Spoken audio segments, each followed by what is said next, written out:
Political uprisings are taking over parts of the Middle East, and one Kurdistan refugee from Amarillo is speaking out tonight about the changes needed in his home country. News Channel 10's Angelina Perez spoke with him earlier today. She joins us now live in the News Center with more on the uprising. Dr. Tuana Othman came to the U.S. about a year ago, but says his family and friends are still in Kurdistan. He says the demonstration started because the people of Kurdistan want to gain the basic human rights they lack. 2 people were killed when soldiers opened fire during a protest to end food and power shortages in northern Iraq. Just days later, demonstrators demanded an apology for the deaths, including the killing of a 15-year-old boy, Rezwan Ali. Osman says the death of this boy only adds fuel to the fire. Everybody is angry about it. Why you kill that kid? It's just 15 years old.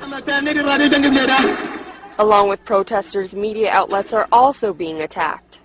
It was reported yesterday morning 50 armed men went to the headquarters of northern Iraq's first independent television station, fired shots, then set the building on fire. Osman says it has not been confirmed, but he believes the government played a part in the attack.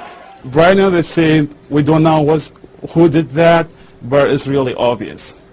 You cannot have 50 armed people go there and burn the TV station. And before that, the manager of TV station, he got so many phone calls threatening to stop what they're doing. Even with the attacks made against the media and protesters, Osman says why he continues to speak out. I'm doing it for my country, for my people, for my poor people. Osman says with the pressure added on local media, people are following the Egyptians' lead and using social media.